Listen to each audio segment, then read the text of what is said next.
soy Carlos Carranza, director de Financiamiento, Infraestructura y Servicios Financieros del Banco de Desarrollo de América del Norte.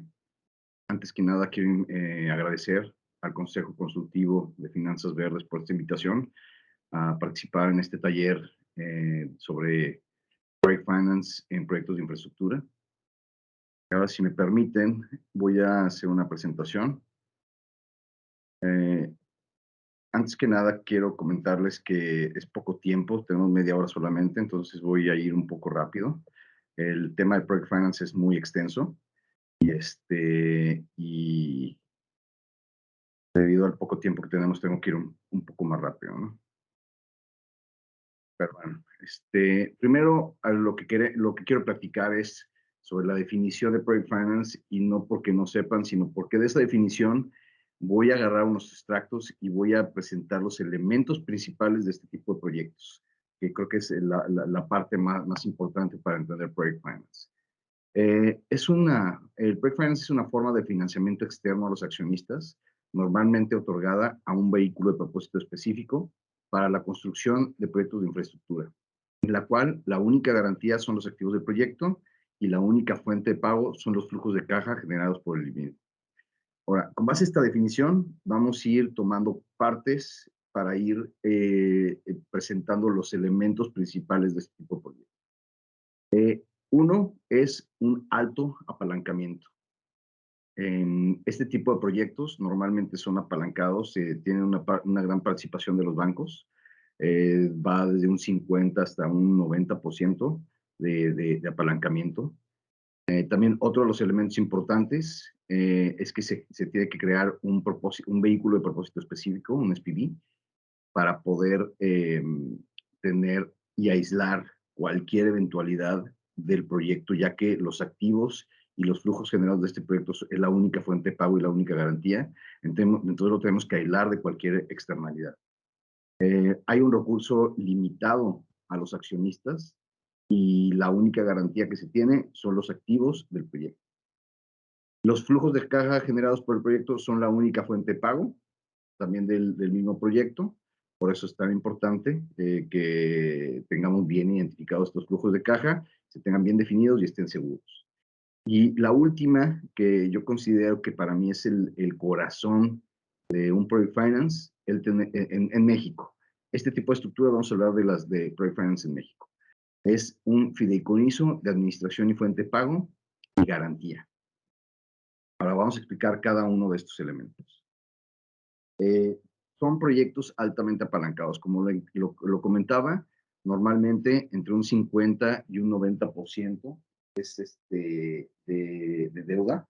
Y la razón de deuda capital es cómo se calcula esta forma de financiamiento. Las entidades financiadoras tienen un rol muy importante en este tipo de proyectos, por lo mismo, porque están muy apalancados. Entonces, sí, muchas veces nos juntamos con sponsors o con off-takers, que los off-takers son los que van a comprar el producto que se genere del proyecto y no consideran a los financiadores cuando están haciendo la estructuración de proyectos. Y normalmente, para que un proyecto pueda funcionar, tiene que ser bancable, porque como lo comentaba, son altamente apalancados. Entonces, si no consideran qué es lo que va a buscar un banco, este tipo de proyectos luego no acaban siendo, no se acaban realizando porque no tienen un banco que pueda financiarlo. Otro de los elementos es la certeza jurídica de recuperación del financiamiento. Es muy importante este elemento. ¿Por qué? Porque luego se estructuran proyectos los cuales no cumplen con el marco jurídico en el cual se tiene que desarrollar un Project Finance. Por ejemplo, se quieren en un proyecto de APP, que sea de Project Finance, se tiene que cumplir con la ley de disciplina financiera, ya que es un proyecto donde se va a tener una obligación de largo plazo. Y luego, como para no cumplir con todos los requerimientos de ir a Congreso y de pasar todos los elementos que se tienen que pasar, no quieren, lo quieren hacer con otra parte, con otro marco jurídico y no funciona, no acaban financiándose.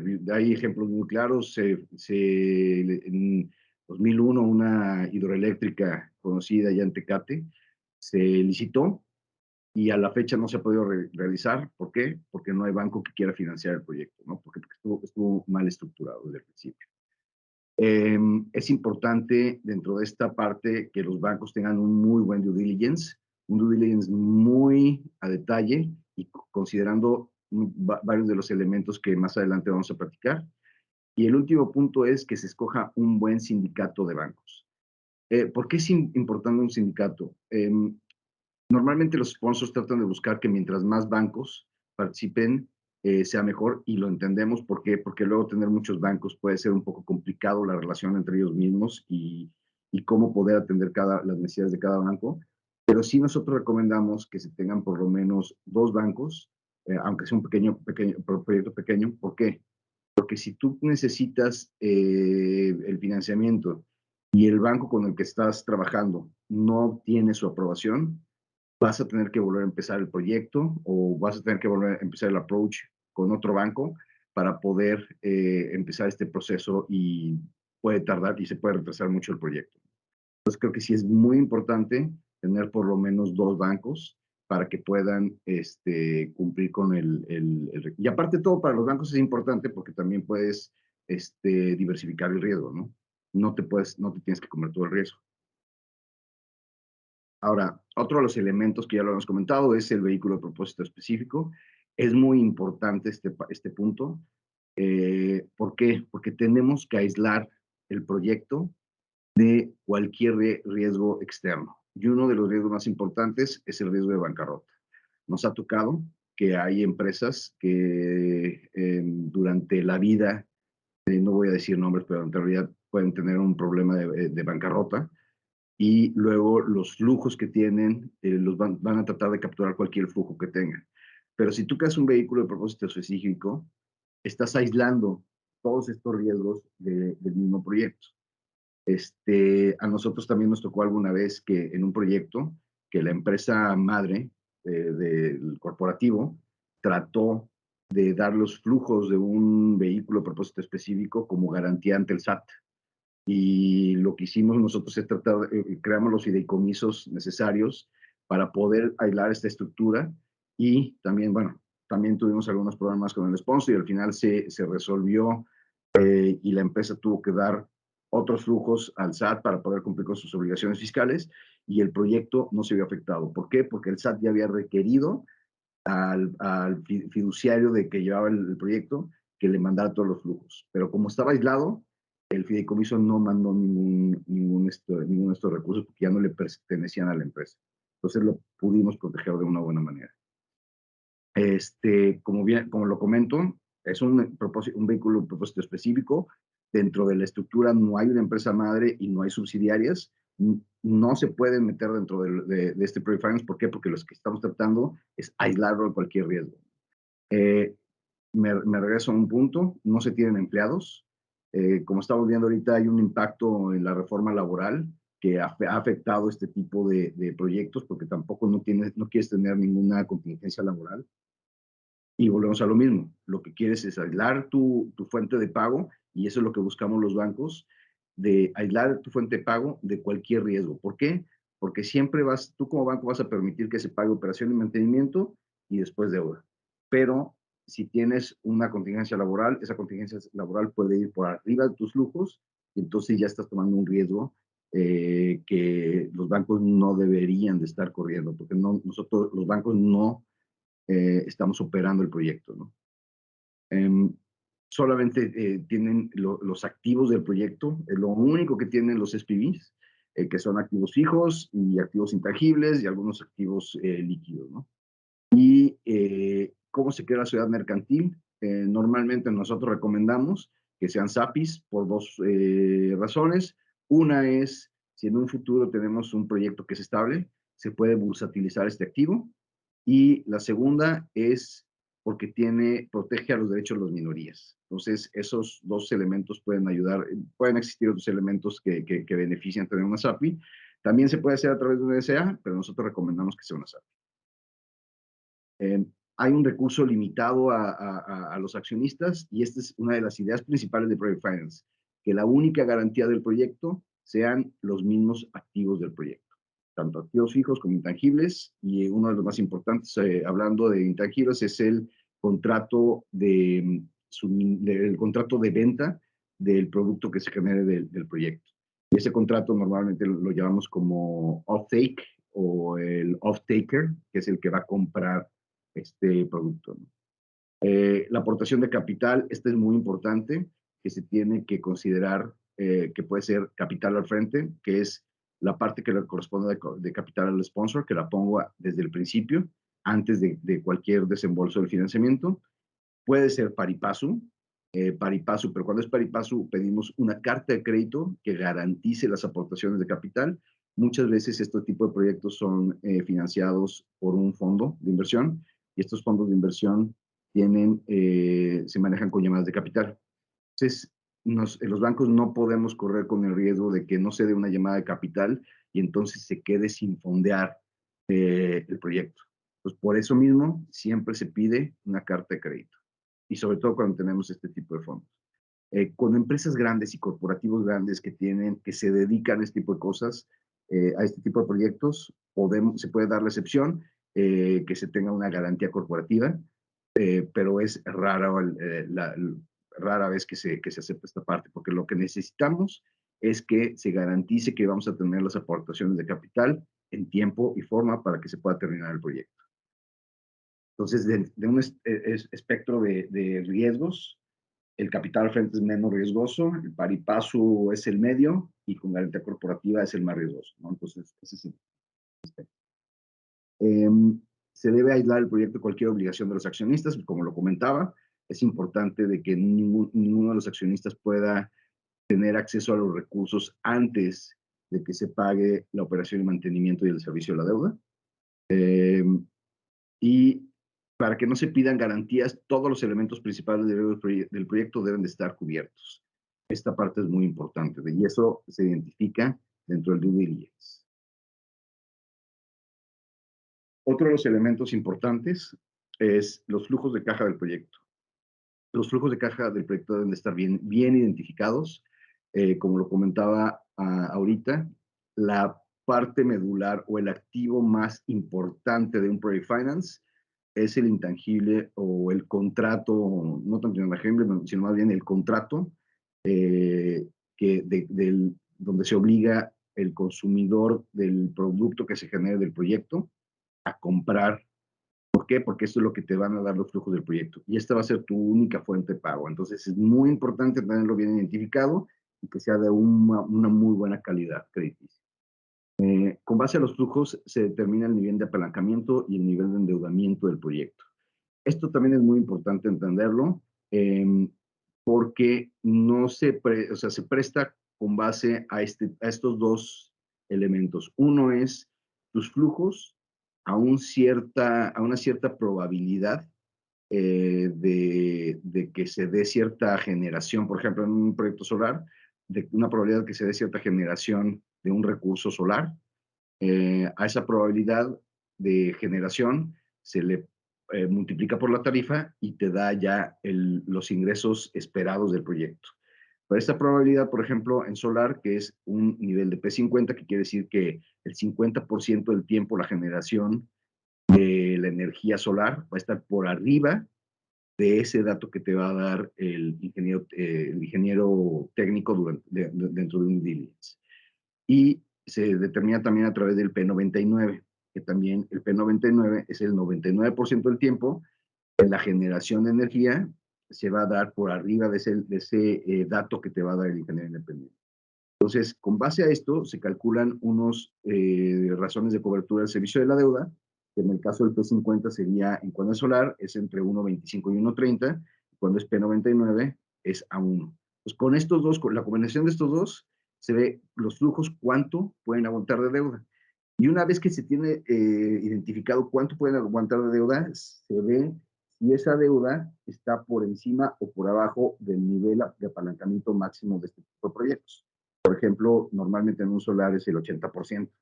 Entonces, si el proyecto puede dar 90, de todas maneras se limita al 80%. Entonces, tienes estas dos limitantes para poder cubrir los riesgos de sobreendeudamiento de un proyecto. El off-taker debe ser un off-taker sólido y debe proveer seguridad de pago. Como lo hemos comentado en el NatBank, por ejemplo, nosotros hacemos un análisis muy detallado del off-taker. No forzosamente tiene que tener una calidad crediticia. ¿Por qué? Porque entonces le estamos quitando la oportunidad a empresas muy buenas, aunque sean pequeñas, pero que tengan una solidez financiera y gerencial. Entonces, tratamos de hacer una evaluación de estas empresas para que puedan tener acceso a este tipo de proyectos. No solo las que tengan grado de inversión, como les decía, o calificación crediticia. Los flujos no deben estar relacionados con las fluctuaciones del mercado. Nos ha tocado ver, por ejemplo, proyectos de energía que se dice que se va a dar un descuento de la tarifa de CFE, por ejemplo, ¿no? Entonces, eso es un riesgo muy grande porque, como sabemos, CFE luego maneja subsidios en sus tarifas. Entonces, al manejar esos subsidios, puede bajar la tarifa de una forma artificial y ese 10% que tienen que aplicarle a esa tarifa puede estar por debajo del nivel mínimo para poder cubrir con la deuda. Entonces, es un riesgo muy fuerte. Por eso, cuando se tiene un descuento, se les pide a los sponsors que también tengan un piso de ese descuento, que no pueda ser menor al pago de las obligaciones, tanto operación de mantenimiento como de servicio de deuda. ¿Por qué? Porque entonces, si no, sí tenemos un riesgo de que podamos recuperar el financiamiento. Los flujos pueden estar indizados. Normalmente, cuando se tiene este proyecto, se tiene una tarifa fija y solamente se va indizando con el tiempo. Se le puede aplicar el índice nacional del precio al consumidor para que pueda ir aumentando y ir recuperando por lo menos la inflación. Esto es muy importante porque hay dos tipos de off-taker. Unos que no les gusta que sus proyectos tengan contratos de largo plazo y otros que ven este tipo de contratos como una cobertura natural de sus obligaciones, por ejemplo, del pago de energía. Entonces ya saben que si tienen un contrato a largo plazo de 20 años, ya saben cuánto van a pagar de energía. Entonces ya dentro de sus proyecciones ya lo tienen más que considerado. En cambio, los otros creen que por tener contratos de corto plazo, después pueden obtener unos beneficios. Pero realmente, como lo hemos visto, hay veces que puede pasar ese beneficio, hay veces que no. Entonces, sí, para mí es mejor tener una cobertura de largo plazo al no tener esa cobertura. Luego, les voy a presentar el fideicomiso como, para mí, como el corazón de la transacción de un project finance. ¿Por qué? Dentro del fideicomiso se van a afectar todos los activos del proyecto, todos los activos. Se van a afectar las acciones, los accionistas van a aportar las acciones del SPV, las van a aportar al fideicomiso de administración y pago, excepto una, porque en México se tiene que tener más de 2 socios, ¿no? Entonces, esa una se va a tener eh, una contrato de afectación de esa acción por fuera del fideicomiso, pero todo lo demás está dentro del fideicomiso de administración y fuente de pago. Ahí es donde se van a depositar los ingresos. El off-taker, cuando haga un pago, lo va a pagar en el fideicomiso. Y del fideicomiso se van a hacer los pagos de operación de mantenimiento y luego el pago de servicio de deuda. El crédito bancario se va a depositar en el fideicomiso para que el fideicomiso haga los pagos de las estimaciones. Entonces, por eso considero que el corazón de un project finance siempre va a ser el fideicomiso. A pesar de que no está dentro de la definición, pero el fideicomiso es la parte medular y más importante. Y por último, es muy importante que cuando se afectan los activos, todos los activos del proyecto, para que se pueda ejecutar estos activos en el caso de un default, si no estuviéramos este fideicomiso de garantía, eh, tendríamos que ir a un juzgado a tener que hacer la ejecución del crédito y todo. En este caso, cuando se tienen estos fideicomisos, se puede hacer una ejecución extrajudicial. De hecho, dentro del fideicomiso de garantía se establece el mecanismo de ejecución de esos activos. ¿Para qué? Para no tener que ir ante un juez. Entonces, por eso es muy importante tener un muy buen fideicomiso y una buena estructura dentro del fideicomiso. Ahora, ¿cuáles son las etapas de un Project Finance? Está la etapa de desarrollo, la etapa de financiamiento, la etapa de construcción y la etapa de operación. Dentro de la etapa de desarrollo, yo lo voy a dividir en 4 grupos que se tienen que ir trabajando en paralelo para desarrollar un proyecto. Hay más elementos, pero creo que estos son importantes para ir considerándolos desde un principio, y es la parte financiera, que es la parte más importante es tener un muy buen off-taker de los ingresos que se tengan, de los productos que se tengan y que se generen del proyecto, ¿no? Un muy buen modelo financiero que capture todos los movimientos que se van a hacer dentro del proyecto, que tenga tanto durante la etapa de construcción, que se vea cómo se va a ir construyendo el proyecto, cómo se van dando los desembolsos y cuál es el tiempo de construcción, y que una vez que que entra en operación, cómo se van a ir dando los flujos del proyecto, ¿no? Por eso es muy importante el modelo financiero. También que se tenga una buena estimación de los impuestos. Esto es muy relevante también para no tener ninguna contingencia. ¿Por qué? Porque este creo que es el único elemento donde si el proyecto no paga impuestos, entonces sí puedes tener un riesgo de un tercero que se vaya por arriba del pago de servicio de la deuda. ¿Por qué? Porque ese sí el proyecto tiene que pagar esos impuestos, ¿no? Entonces ahí sí hay un riesgo. Luego se tiene el riesgo técnico, que se tiene que verificar muy bien los contratos de construcción del proyecto. Hay diferentes, y más adelante lo voy a platicar, pero hay diferentes tipos de contrato de construcción, donde se puede dar un EPC, que es un contrato en el que una empresa se encarga de toda la construcción y aparte el suministro de equipos, y luego esta empresa, eh, pero ellos se obligan a generar, a ponerte todo lo que se llama un llave en mano, donde eh, tú acuerdas un monto que se va del contrato y ellos se encargan de, con ese monto y un tiempo determinado, darte un contrato finalizado. Luego es muy importante la selección de tecnología. Nosotros cuidamos que esta selección de tecnología siempre sea de top tier, o sea,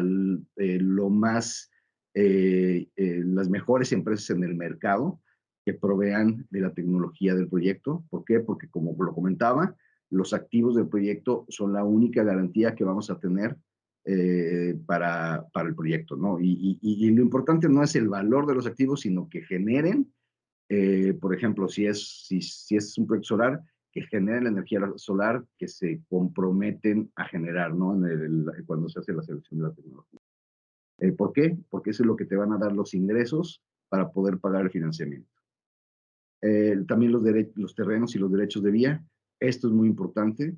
En la cuestión de los terrenos es importante identificar muy bien qué tipo de terreno es, si es privado, si son ejidos, y si son ejidos, a tener muy bien la estructura que se va a dar. Y lo más importante, no está mal tener ejidos, si es un poquito más de riesgo, pero si tienes una buena negociación y haces un buen pago a los tenedores de los terrenos, no vas a tener problemas. Lo único es no tratar de abusar de eso para no pagarle lo lo correspondiente a ellos. Y también los derechos de vía. Es muy importante en derechos de vía. Yo creo que es una de las veces, de las partes donde muchos proyectos se complican, y algunas veces se complican porque los dueños de los terrenos se enteran o se anuncia un proyecto y por dónde va a estar el trazo del proyecto, y en ese momento los dueños de los terrenos abusan y quieren cobrar más de lo que deberían de cobrar por ese derecho de vía. Todos los proyectos se empiezan a encarecer. Por eso es muy importante no anunciar este tipo de proyectos, o por lo menos no anunciar el trazo de los proyectos.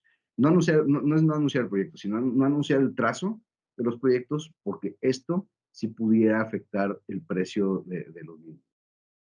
También la parte más importante durante la etapa de desarrollo, y muy importante, la etapa legal. Siempre le recomendamos a nuestros acreditados que busquen firmas eh, reconocidas y que sepan de Project Finance y que ya hayan trabajado con bancos. ¿Por qué? Porque van a saber qué es lo que te van a pedir un banco para que el proyecto sea bancable. Y ya lo comentamos, el marco jurídico es crucial, ¿no? Muchas veces nos han llegado firmas que no tienen mucha experiencia en este tipo de proyectos, vendiendo ideas de que un marco jurídico que no le corresponde a un proyecto porque es una idea innovadora, no se acepta y realmente no se acaban financiando y el proyecto no se da. Entonces, por eso siempre pedimos que sean firmas que tengan experiencias trabajando con bancos para que sepan qué es lo que es bancable y qué es lo que no es bancable. Es muy importante también tener una buena firma que te dé una buena estructuración del proyecto y que sepa cuáles son los permisos que necesitan para el desarrollo del mismo. Management, esta es una parte también crucial, que se tenga experiencia, gobierno corporativo, y hay un elemento nuevo que no se había mencionado antes y que pero ahorita tendrá más relevancia, es que potencialmente la empresa empiece a aplicar principios medioambientales, sociales y de gobernanza. Esto es algo nuevo, pero ya está tomando mucho auge. De hecho, las calificadoras crediticias ya están considerando esto.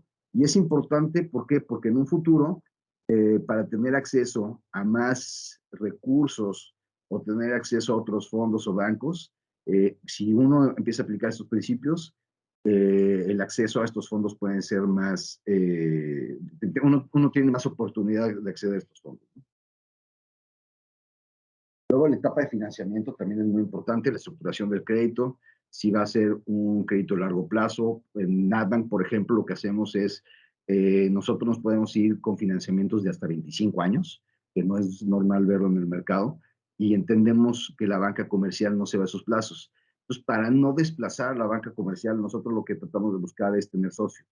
Lo que hacemos es invitarlos a las transacciones y si ellos se pueden ir a 15 años, bueno, pues nos vamos a 15 años en la banca comercial y nosotros tomamos el riesgo de la cola, ¿no? De quedarnos en el financiamiento de más largo plazo.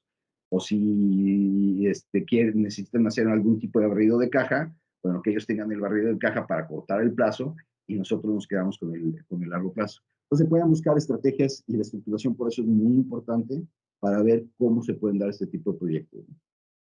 Como comentábamos, la parte del due diligence, y ahorita me voy a saltar a una lámina para explicar por qué es importante el due diligence. Dentro del due diligence, y como ya lo comenté, es muy importante escoger a los asesores que ya hayan trabajado haciendo due diligence para bancos, porque estos asesores van a saber qué es lo que se necesita, cuáles son los riesgos, cuáles son lo que sí les gusta a los bancos y qué no, y estos due diligence se van a dividir principalmente en 5 categorías. Puede haber más, claro, pero dependiendo qué tipo de proyecto estamos hablando. Y estos due diligence son un financiero y de impuestos, un due diligence legal, uno técnico, uno de mercado y uno de seguros.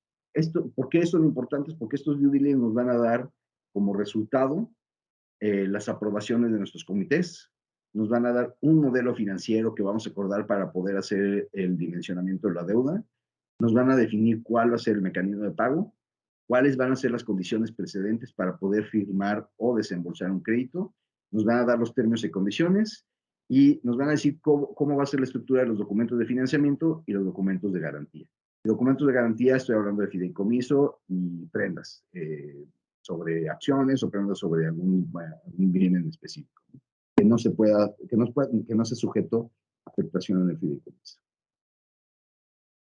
Entonces, esa es la parte del due diligence. Luego, es muy importante el capital y otras fuentes de financiamiento. También la sindicación es muy importante. Bueno, el capital y las otras fuentes de financiamiento nos han tocado proyectos en los cuales hace falta capital y quieren que cerremos el financiamiento sin tener capital asegurado y no se puede. La sindicación es muy importante. Luego, otro de los elementos es tener un term sheet acordado.